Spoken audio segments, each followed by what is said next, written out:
All Hit Radio.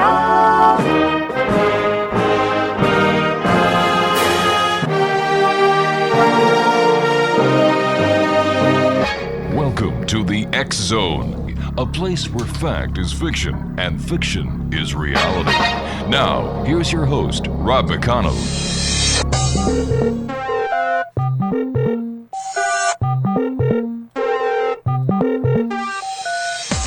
Welcome back to the X Zone, everyone. This hour, we're going to be talking about addiction. No, I'm not going to be talking about addiction to drugs. Nope, not even to food. I'm going to be asking our guest this hour, Stephen J. FOGEL, about smartphone addiction. Now, we all have seen examples of this. You go to a restaurant, people are sitting there with their family, they order their meal, they all go into their pockets and get their handheld devices, and throughout the entire course of the meal, do they talk to each other? No. Do they look at each other? No. What do? They're texting. Personally, I don't understand it. I really don't, because if you go to supper with your wife, your friends, your family, you're doing it as a unit. Why would you want to text other people? I find that very insulting, that if I'm talking to you and you say, wait a minute, I need to text something, I take that as a message that you really don't give two hoots about me. My time doesn't mean anything to you. So why try to talk to me in the first place? Now, I may be wrong. I may be Maybe I'm from the school of old dinosaurs and rotary phones. Maybe I'm from the school where if you had something to say to somebody, you used a telephone, you didn't text. Or you didn't sit there and play video games on your smartphone. What is this world coming to? Well, this is why I've decided to ask my guest this hour, Stephen J. FOGEL. By the way, he's written a book entitled Your Mind is What Your Brain Does for a Living. He's a principal and co-founder of Westwood Financial Corporation, one of the largest owner-operators of retail properties in the United States. He is a licensed real estate broker and past chairman of the California Arts Council. Your Mind is What Your Brain Does for a Living is his third book. He is also the author of My Mind is Not Always My Friend, a guide for how not to get into your own way. Now, there's a sentence for you. And the Yes I Can Guide to Mastering Real Estate. Once again, joining me is Stephen J. FOGEL. And Stephen, welcome to the X Zone. Oh, thank you for inviting me. I would imagine in the world of real estate, smartphones can be very addictive. Oh, they're addictive and everything, but I think the most important thing for us to ask ourselves is why. Mm-hmm. And that goes back to the way we are wired, the way we came on the planet. And in man's earliest days, we were hunters and gatherers. We hadn't yet learned how to domesticate animals, and we didn't know how to grow our own food. Mm-hmm. So we stayed in these tribes of 30, 35 people. And, every day everyone would go in a different direction and look for food if they didn't have any and come back and tell the others. Or if a predatory threat, an animal or something came by, took everybody to take the animal down and to stay safe. So back in those days, we started to understand that we better stay in good stead with our tribe. Right. Because if we don't, we're dead guys. So this wiring has gone on and on and on, and through evolution, we have sharpened it. So we all have a voice in our head, and the voice in our head has two things on its mind 24/7. The primary thing it has on its mind is survival, and the other purpose we have is reproduction. So everything we are looking at, do you remember those World War II movies where they had those radar things on the top of the ships and they circled and circled? Yes. And then some guy down in the belly of the ship told the captain, incoming bogey at 4 o'clock. Right. Captain looked at the blip and said, all men to your battle stations, and it's war to your death. So when that voice in our head perceives anything as a threat, that's what's going on. It's all men to your battle stations. So it used to be that back in agrarian times, we pretty much got our incoming bogeys through either talking to one another looking at one another, facial things, or maybe just our body English. But that was the way we got things. And then over time, we got printed language, and then we got mail, and then along comes Alexander Graham Bell, and we have telephones. So those were the incoming bogeys. And when we had phone calls, if you weren't there, someone took a message. You called back in a few hours or a day. You got a letter, you read the letter, you put it down, and maybe you responded to it the next day. Yeah. Now we have the digital communication, and we are expected, if we want to be a good tribe member, to be responsive immediately 24/7. So that's why the guy sits at the restaurant, because he's got all of his other tribes. It may be his business tribe, could be his children, could be his service group, whatever it is. We're afraid if we don't respond that there's a problem. You and I have to respond to a commercial break right now, because if I don't, I've got a problem. Exonation, Stephen J. Fogel's our special guest this hour. His website is www.stephenjfogel.com, and that's STEVENJAYFOGEL.com. And we're talking about his new book, Your Mind is What Your Body Does for a Living. And Stephen and I will be back on the other side of this 2-minute commercial break as we continue here in the X Zone from our broadcast center in Hamilton, Ontario, Canada. My name is Rob McConnell. Don't go away.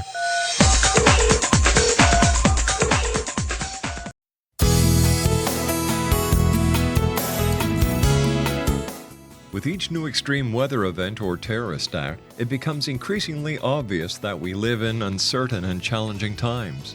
We all buy car insurance. Why not collapse and catastrophe insurance? Matthew Stein, an MIT-trained engineer and green builder, has written 2 outstanding books to help people prepare, plan for, and deal with everything from minor situations lasting a few days to full-on collapse. Matt's first book, When Technology Fails, is a manual for self-reliance, sustainable living, and surviving the long emergency. This massive book covers the gamut from first aid and emergency preparedness to alternative healing, renewable energy, primitive living skills, and 18th century technologies that could be critical to your comfort and survival in a long-lasting crisis. Matt's second book, When Disaster Strikes, is a comprehensive emergency preparedness handbook and survival guide. When Disaster Strikes is an essential item for every family's go bag. Both books are available at all usual sources. There's a wealth of totally free information posted at whentechfails.com, and author-signed copies may be purchased at mattstein.com. That's www.whentechfails.com and www.mattstein.com.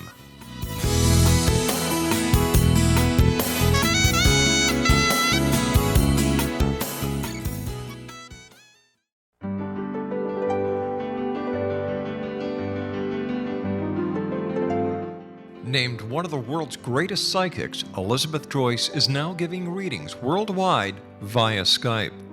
Elizabeth Joyce is recognized for her clairvoyant ability to help find missing persons, her analysis of dreams, past life regression work, mediumship, and her accurate predictions.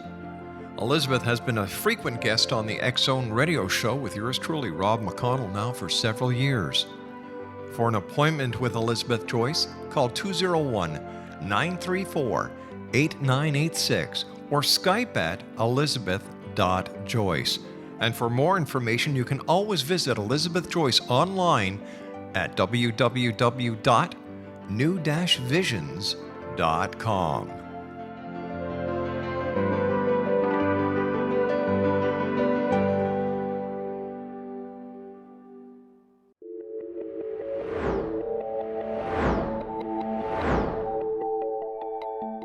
Do you have a dis-ease that you would like to alleviate through a natural means? Have you been contacted by angels, ghosts, or even extraterrestrials and want to validate these experiences? Or would you simply like to speak with someone who can help you find your life's purpose? I'm Dr. Joseph Mara, and I'm offering my services free of charge for first-time clients contacting me during the month of April. These free consultations include angel card readings, guided meditations, life coaching, and energy healing. If you have always wanted to explore these types of experiences but were skeptical or simply could not afford them, then take advantage of this free special offer. Contact me through my website, aguidinglight, spelled LITE.com, to schedule your consultation today. Until then, I offer you love, light, and laughter.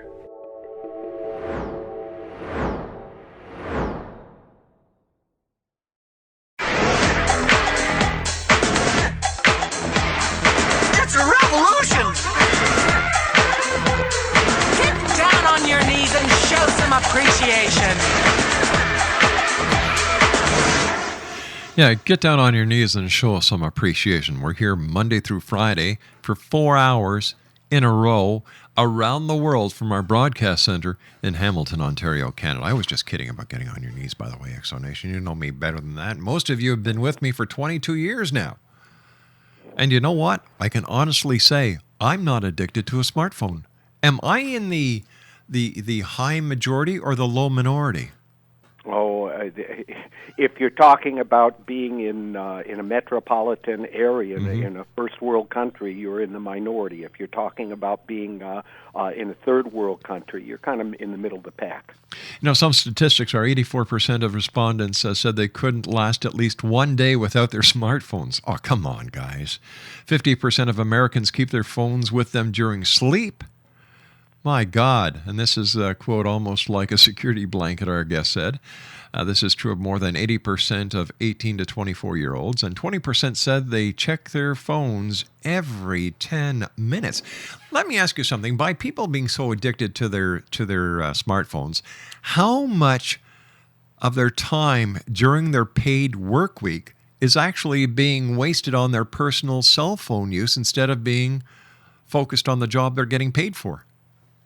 Well, that's something that I think we'll never really get to the bottom of, although I would say it's probably about 20% of the time. Wow. But the real issue is when do we have peace of mind? Mm-hmm. When are we just with whatever creative source is within us or whatever life is all about, when do we get back to that? That's a bigger question. What, in your opinion, are the 3 signs that you're addicted to technology? Well, it's not. One of the things is if you're constantly ruminating. Another thing is if those radar things in your head never stop spinning. And the third thing is if you are always in worry. What you're missing out on. Ah. What are you missing out on? Who's trying to reach you? What's going to happen? We are so fear-based. Like an example would be that you're walking down the street. Mm-hmm. You see a homeless person. You don't think twice about it. You see another homeless person. This one has a look in their eye that you don't know what it means, but you're scared. You walk a block around that person only because your radar is in fear.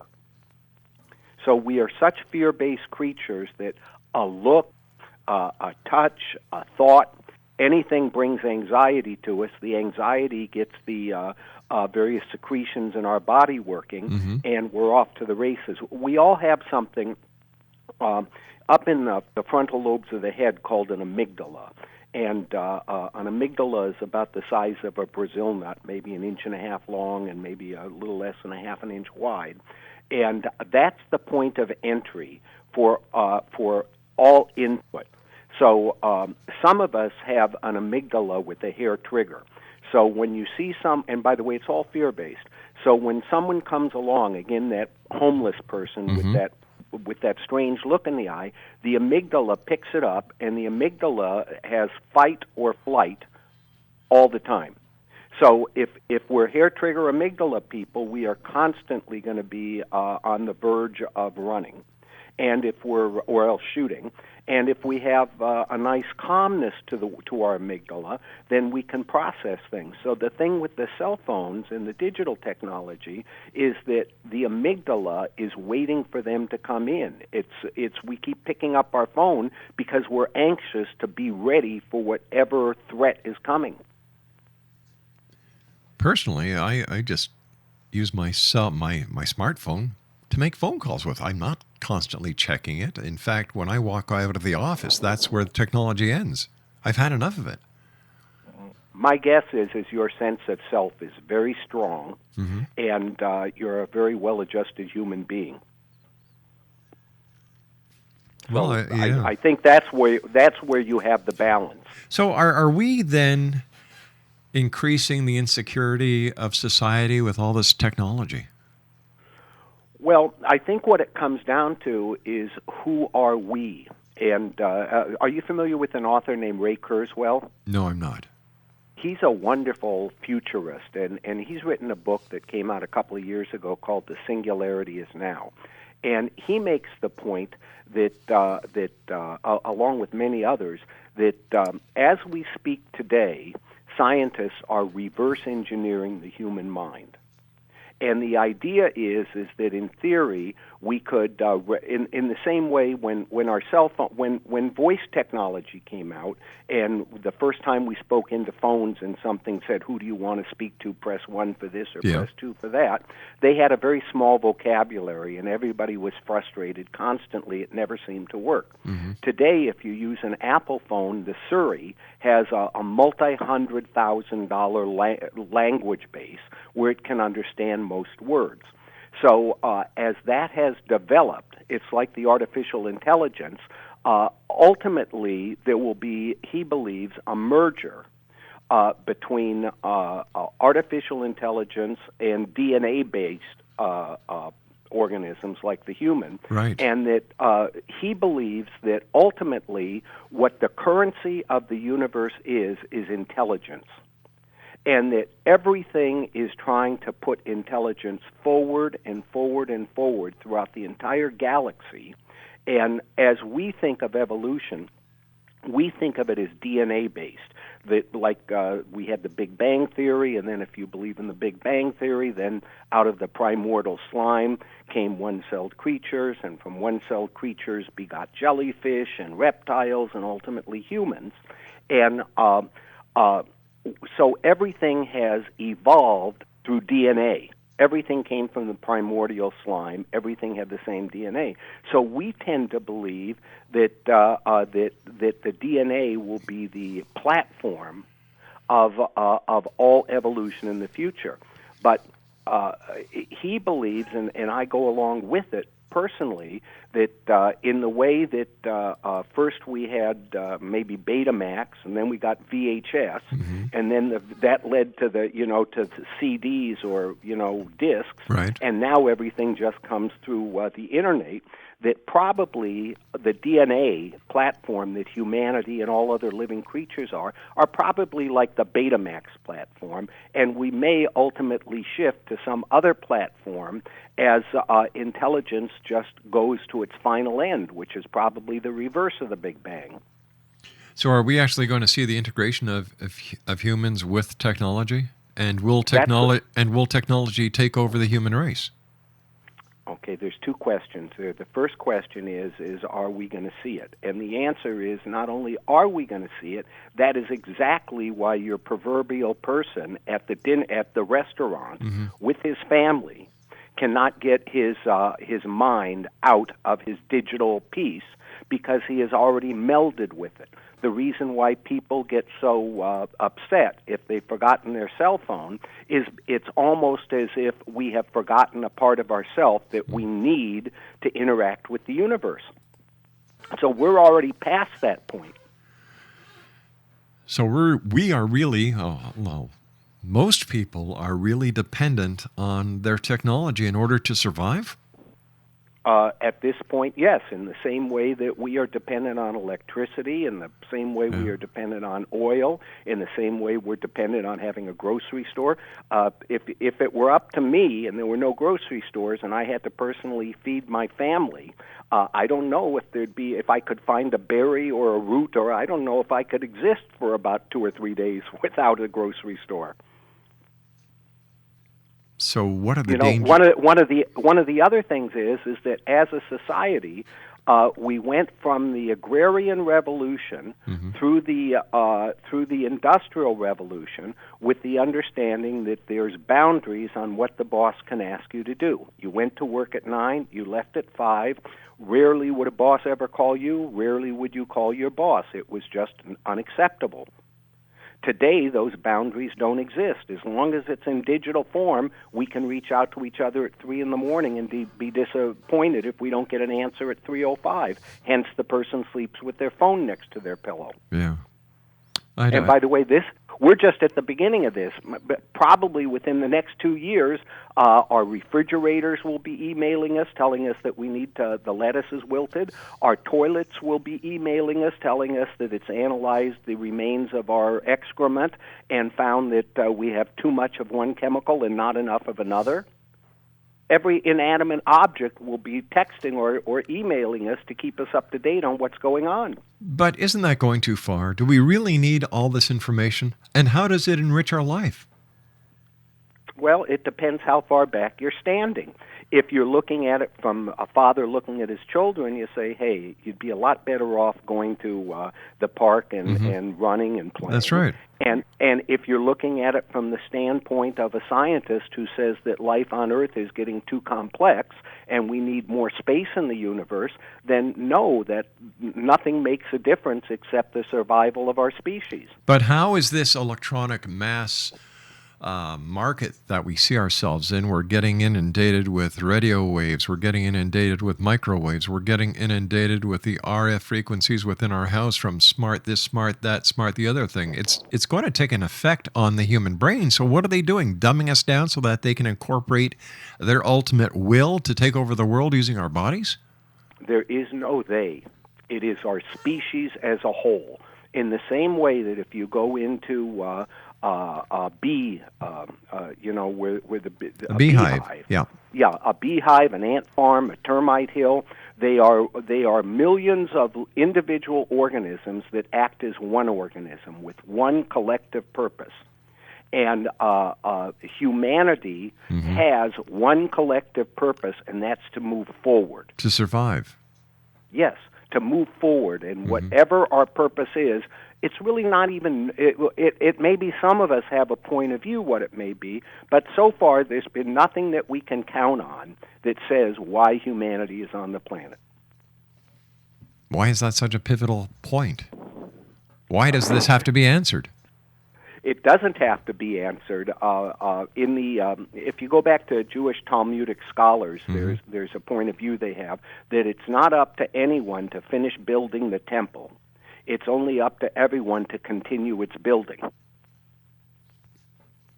Meaning all we are doing is going forward, and if you are a well-adjusted human with a good sense of humor, then you enjoy the ride. Maybe that's why I do this show. I enjoy the ride. Stephen, stand by. You and I have to take our news break at the bottom of the hour. X-Zone Nation. Stephen J. Fogel's our very special guest this hour. And his website, do you have your pencils and paper ready? Because here it is, StephenJFogel.com. He's the author of Your Mind is What Your Brain Does for a Living. There you go. My mind must be a radio because I'm here in the X-Zone. And we're coming to you from our broadcast center in Hamilton, Ontario, Canada. Don't go away. Are you considering calling a psychic to read your situation? Then consider David Champion, a psychic medium for more than 20 years with thousands of readings under his belt. David Champion will make you feel comfortable. He has proven to be honest and accurate. He's a straight shooter. There's no guesswork. What he sees is what you get. While he is a medium, most of the calls focus on relationships, not only love, but work, school, neighbors, and more. Need help with finding a job and preparing for the interview? Are you dealing with people who are obstacles in your path? For more information, go to davidchampion.com, $1.50 per minute paid by credit card with a minimum of 30 minutes.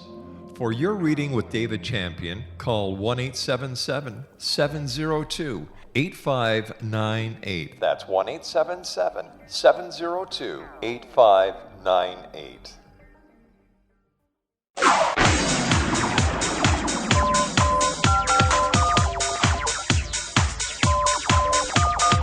Now you can dial in to listen to the X-Zone radio show from anywhere in the world with Rob McConnell 24/7, 365 by dialing 213-401-0080. That's 213-401-0080. If you have a mobile phone or landline, the X-Zone radio show with Rob McConnell is now at your beck and call at 213-401-0080. That's 213-401-0080, 24/7, 365.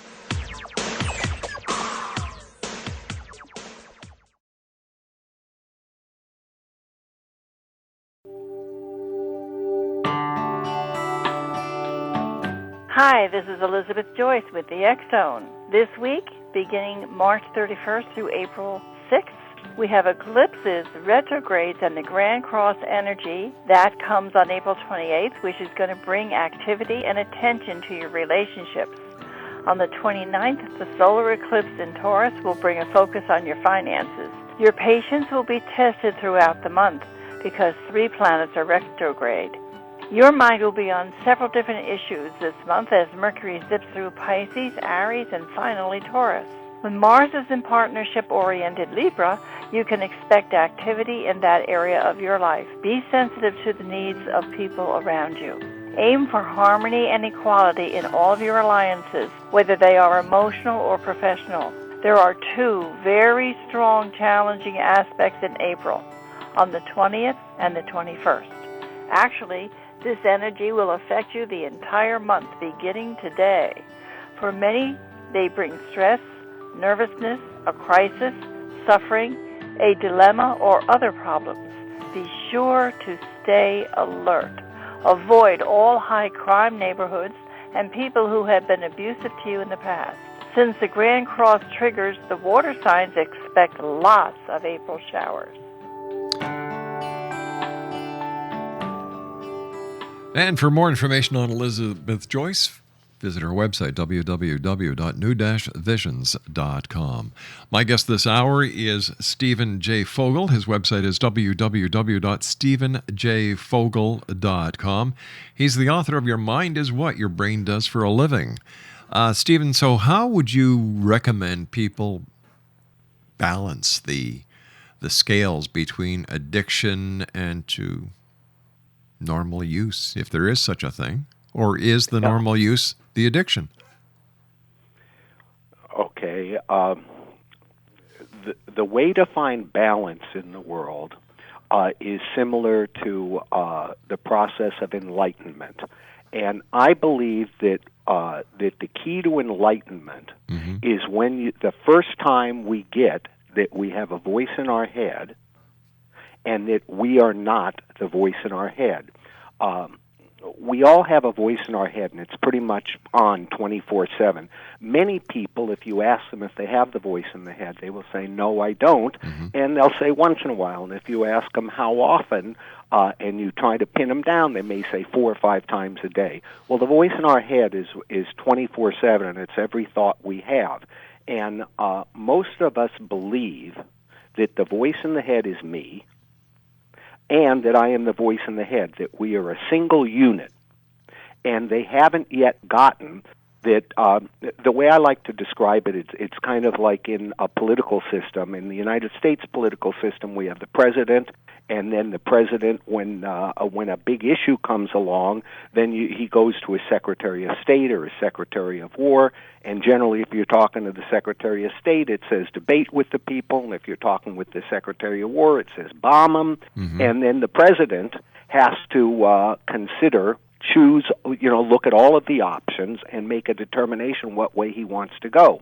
So the voice in our head is like our Secretary of War or our Secretary of State, only we don't realize that we have a choice to make a decision. So with the digital technology, the first thing you have to do is you have to be present till we do not have to participate in it 24/7. That we need our own individual space. And once you get that the voice in your head is not you, then the next thing that you have to get to be free of that is most of us believe that our feelings are facts. So the boss gives us a dirty look. We get a feeling he doesn't like us, and we're going to get fired. And we then start turning that into a fact, and we start exacerbating everything because we had a feeling. Yeah. We forget it's a feeling. We make it a fact. So in order to get over the addiction, whether it be to the cell phone technology, almost any addiction, the first thing is to know that you have an issue, you have a problem. With the technology, it's very much being able to realize it and then disconnect from it. Then, when you disconnect from it, it's very analogous to wanting good physical fitness. So if you haven't been doing a lot of good physical fitness stuff, and you decide, okay, I need to do that, and I have some vanity, I want my muscles to look good, then you say, okay, I'm going to join a gym, or else I'm going to take an hour a day and do this and that, and then you work at it. And if you work consistently at it, you will start to get the benefit.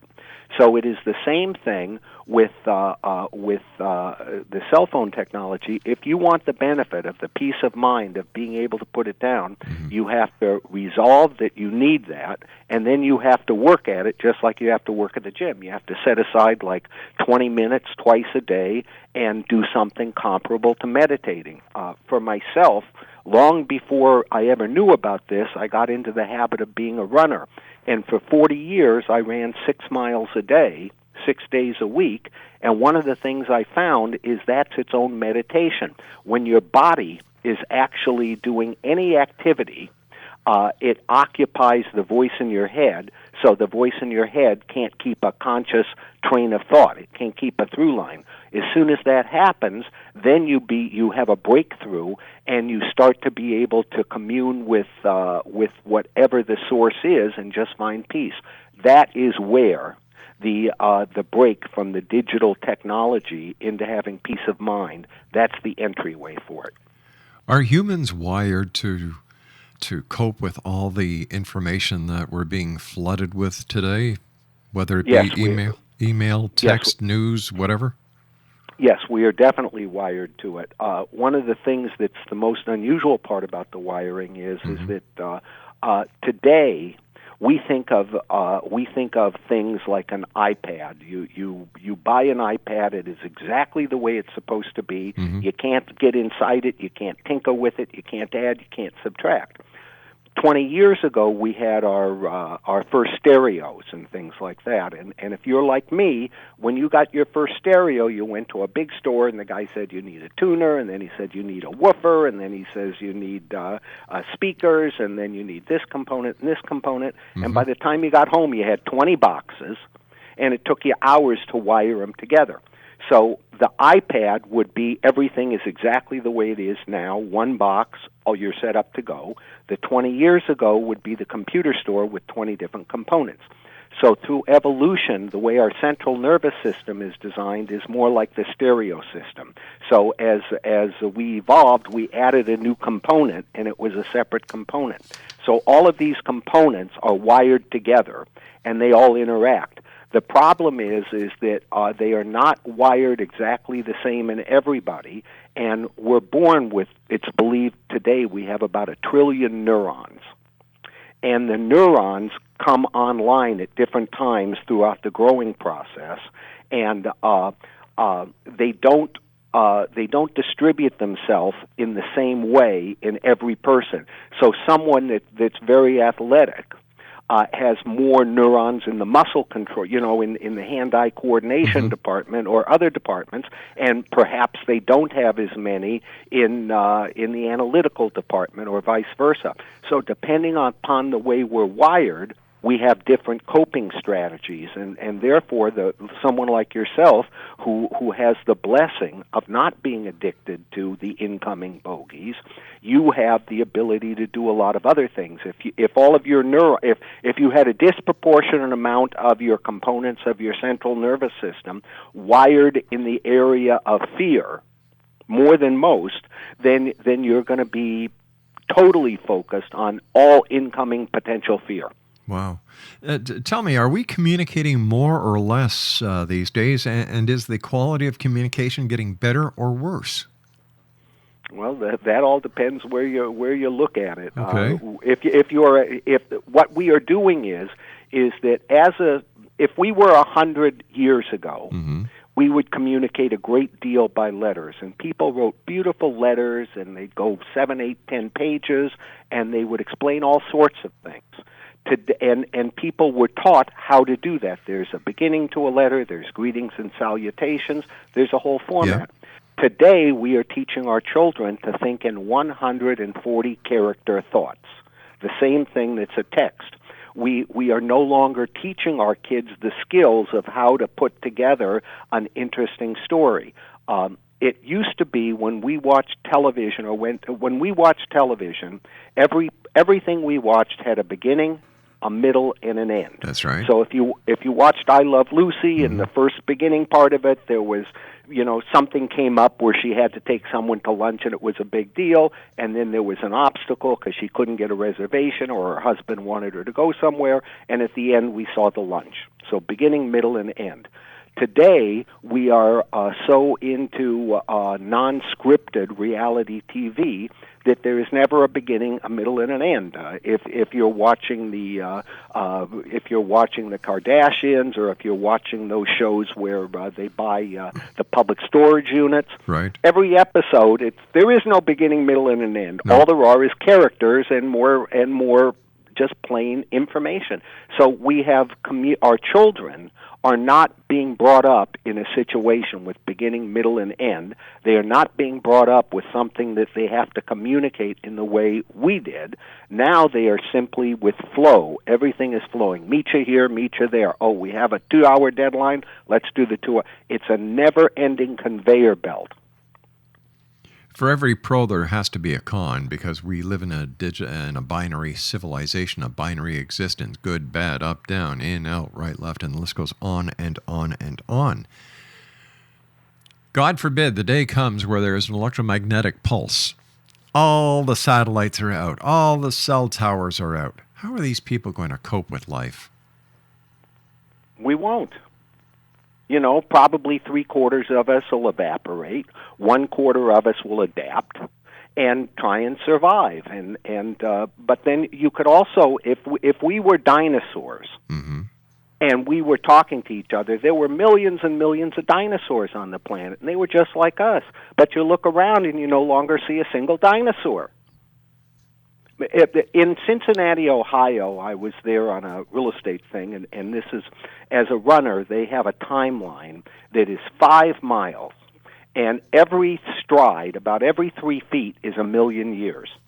And you see at the beginning, when you run on this timeline, the Big Bang, and then you go through all of the ages, the Pleistocene age, the Ice Age, and all of this, and in the actual last step of 5 miles, is where man comes into existence.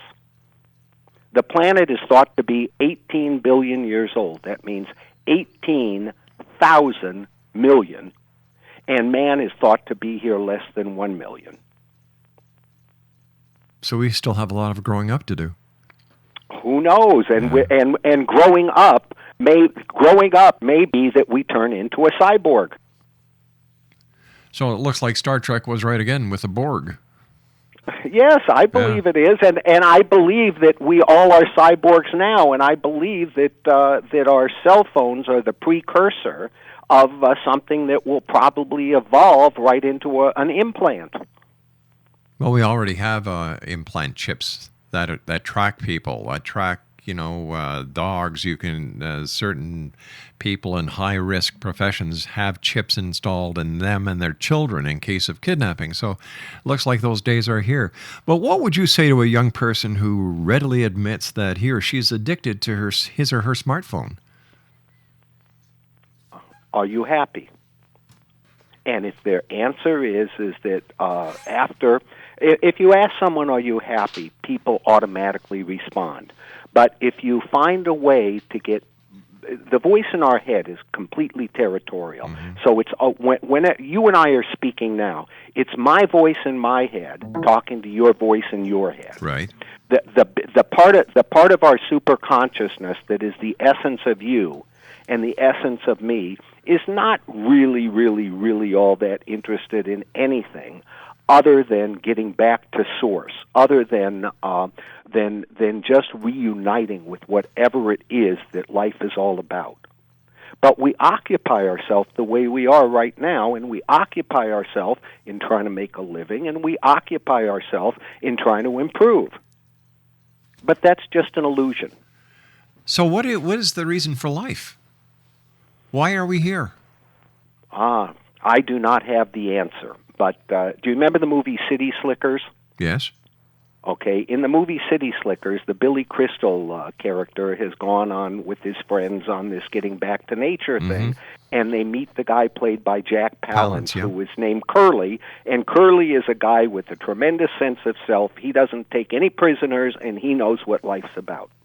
Billy Crystal, in a moment of being open and wondering what it is, asks the Jack Palance character, "What's it all about?" And Jack Palance puts up one finger and says, "It's one thing." And Billy Crystal says, "What is it?" And he says, "That's for you to find out." That's so true. Yeah. Now, I believe that this is my personal belief, that what that one thing is integration. And do you remember in that Terminator movie with Arnold Schwarzenegger, the one where the bad guy, you'd blow the guy up or something, he'd turn into a million pieces of mercury, be little mercury, bubbles all around, and we think we've destroyed, the bad guy. And then all of a sudden, all these little things of mercury find one another and rejoin into a big glob, and then they recreate the bad guy. Can you get that picture? Yeah, I can. Okay. What I believe in is that we want to return to source, and we are all a little piece of mercury, and we are all trying to get back together and integrate with whatever it's all about. Only nobody knows what it's all about. Once again, another analogy is E.T. call home. E.T. wanted to go home. E.T. wanted to be with his source. Yeah. All right, stand by. You and I have to take our final break, Stephen. Stephen J. FOGEL is our guest of this hour, X Zone Nation. He's the author of Your Mind is What Your Brain Does for a Living. Interesting. Good book. www.stephenjfogel.com. My name's Rob McConnell. This is the X Zone. We'll be back on the other side of this short break. Don't go away.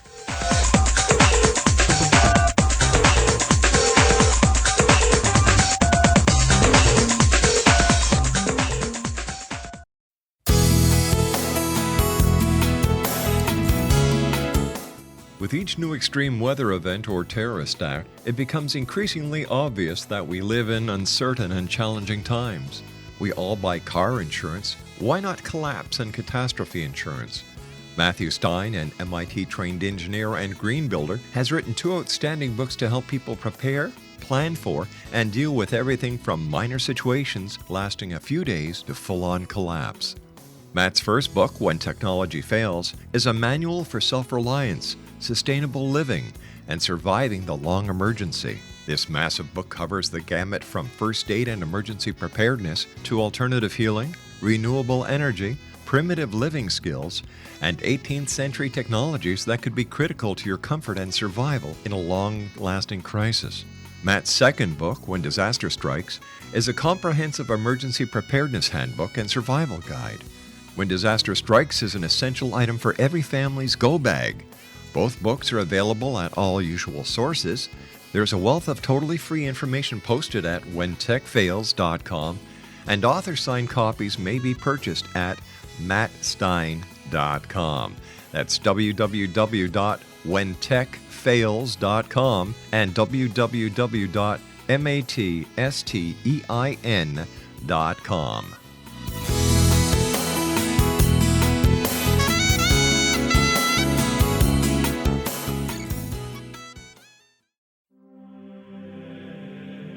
Rob McConnell here, presenting an overview for Nicholas Paul Jennings, author of a fascinating book, Amen.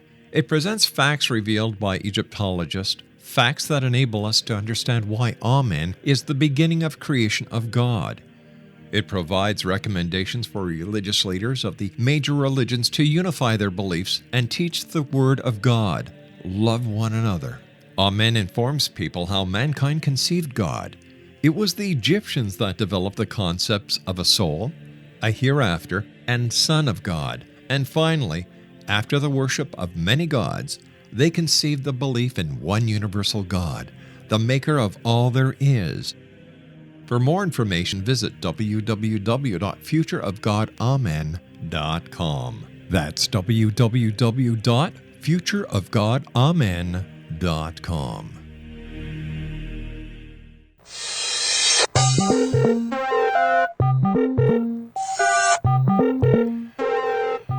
Exonation, Stephen J. Fogel is our special guest this hour. He's the author of Your Mind is What Your Brain Does for a Living. His website is www.stephenjfogel.com.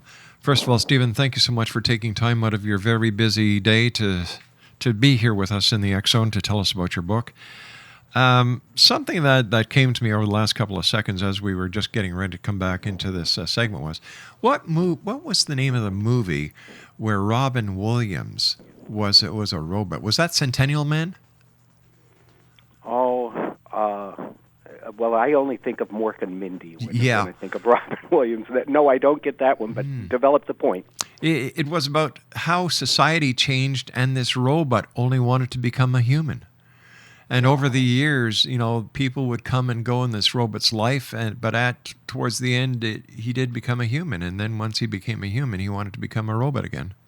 If you can go with the possibility that the real projectile of life is intelligence, that everything is trying to get smarter and smarter and smarter, and you take that after that the purpose of all of that is to integrate the universe again, then there's no distinction between a robot and a human. As long as something is going to the ultimate goal, it makes no difference what the vessel that brings it there is. Right.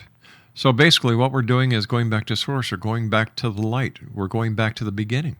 Yeah, if you're a physicist, if you believe again with the Big Bang Theory, and for me this is always so hard to really accept that something smaller than a dot had everything the universe came out of something smaller than the dot that a pencil would put on a piece of paper.